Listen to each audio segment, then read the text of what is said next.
With The Expanse rearing for its finale this month, I thought it'd be an excellent time to revisit this show.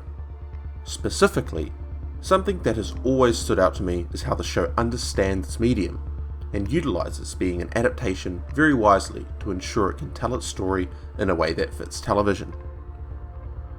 We live in an age of big-budget serialised adaptations, and with Game of Thrones no longer present as it was at its peak, people have begun to seek the next best thing. While I would initially praise that show as an adaptation in the earlier seasons, I think The Expanse is a much more reliable example to discuss. While the show arguably never reaches the heights of Thrones, it also never reaches its lows, and the show's ability to understand its medium continues to impress me. The screen is such a different medium than the page, and it is nice to see a show understand that. There are definitely things inherent to a story that an adaptation needs to retain, but it is rarely the stuff people get mad about. The showrunners of The Expanse, paired with the authors of the novels, have crafted the show into something unique, both compared to the source material and every other show that exists.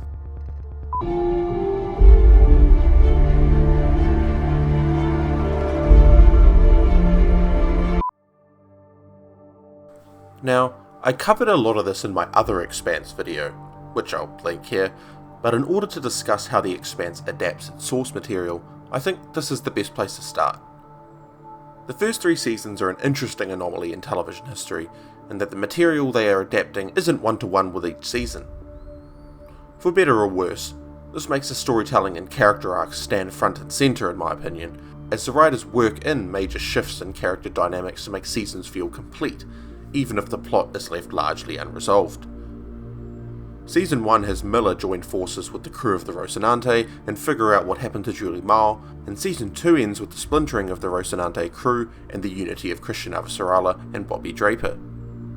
Obviously, you can't avoid that feeling of something being missing plot-wise, but the show does its darnest to make it as complete as it can. Did the show need to structure itself like this? Probably not. And it becomes apparent this was the route they had to go when they wanted to introduce Christian into the show before her source material appearance, but we will get to that later. Game of Thrones might be the only show where this is also of note. However, they split a book into 2 seasons as opposed to what The Expanse does. I will go on about how disappointing that show ended up being, but those seasons are a prime example of how good a job that show did adapting its material at that stage, still maintaining an explosive climax at the end of what would have been halfway through a book. It's just a shame the route that the show ended up going down. Seasons 3, 4 and 5 of The Expanse fall back into a more traditional adaptation style, being more one-to-one with the books, although the show makes sure to include content from the novellas and even stretch over content from other books. From these structural changes, plot deviations, and additions and omissions, it becomes clear that the show has made all of these decisions in service of the story it wants to tell, and makes sure to maintain some structural integrity and not lose sight of the endgame. But like Thrones, The Expanse makes sure to keep its priority where it should be: the characters.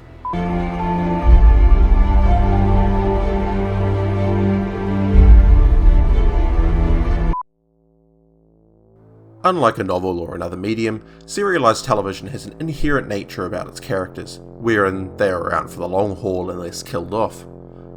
Game of Thrones popularised this in the eyes of your everyday consumer, and got away with it due to its enormous roster of characters.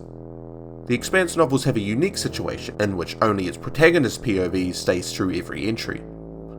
Each book has a different plot that is rather focused and specific, and has a different assortment of POV characters that fit with that book's story. It is only in later novels that characters return and the priority of POVs changes. For the sake of this video, I will only focus on the first 6 entries of the Expanse books, which cover the respective 6 seasons of the show. This provides an interesting starting point when it comes to adapting the story. The show could very well have stuck one-to-one with each book being turned into 1 season. The show, however, decided it wanted to introduce some characters earlier into the story in order to make seasons flow into each other more as a continuous narrative, rather than 6 different stories that link together through plot. Christian's inclusion in Season 1 is great, but it does skew the show.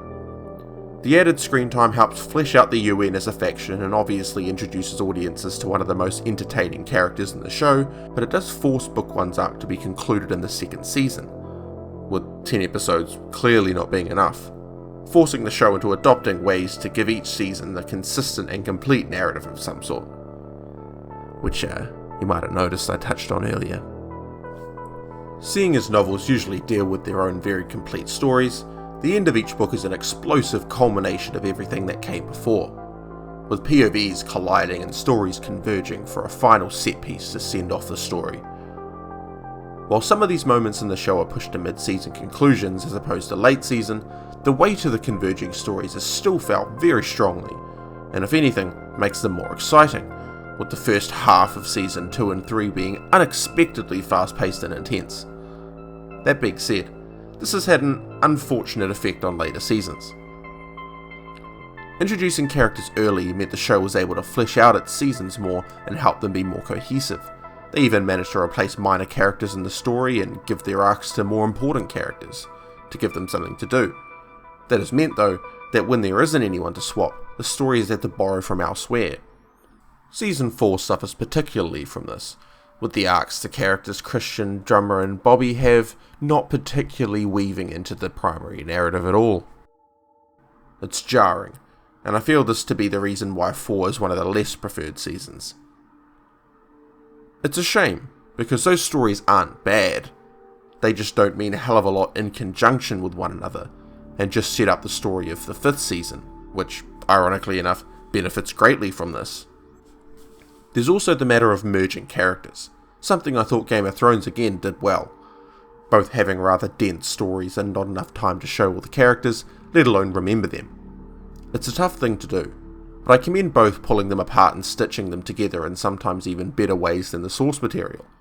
Sometimes this means merging 2 and only leaving 1, sometimes this means merging a bunch and essentially creating a whole new character. In The Expanse, the characters of Drummer and Ashford have been expanded upon exponentially, with much added depth due to the screen time they are now allowed, and the plot they take up to mean they can be a bit more than just black and white. All of this would be for naught though, if the creators didn't understand the one principal element of an adaptation. Understanding what the point of it all is.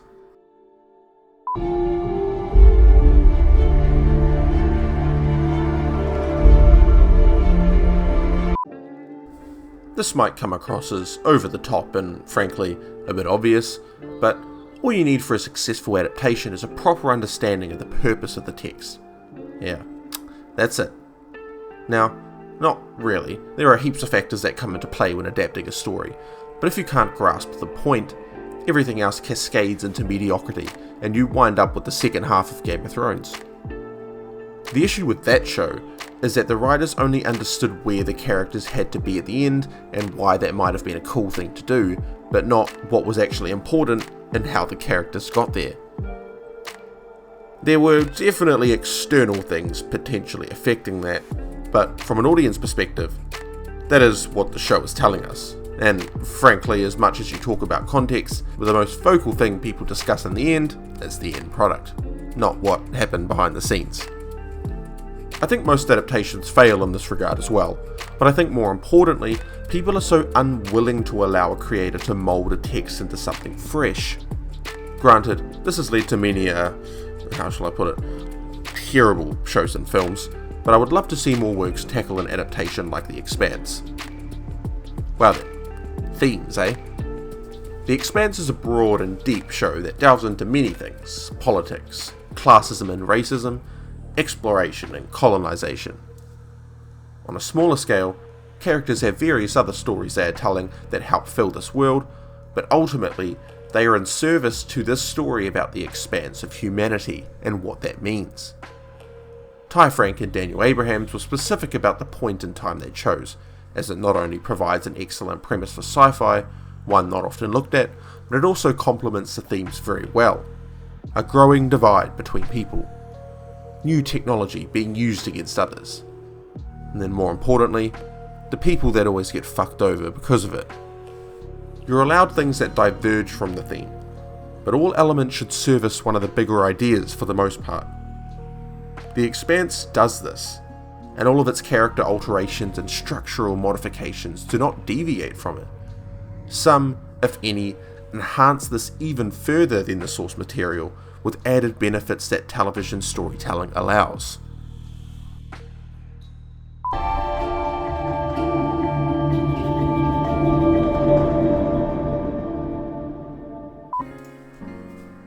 Not a lot of people understand what the purpose of an adaptation is, and are quick to jump to the source material's defense. If you want the original work, go and consume it. It's not going anywhere. An adaptation is a chance to reinterpret a work and make it fit better in a new medium.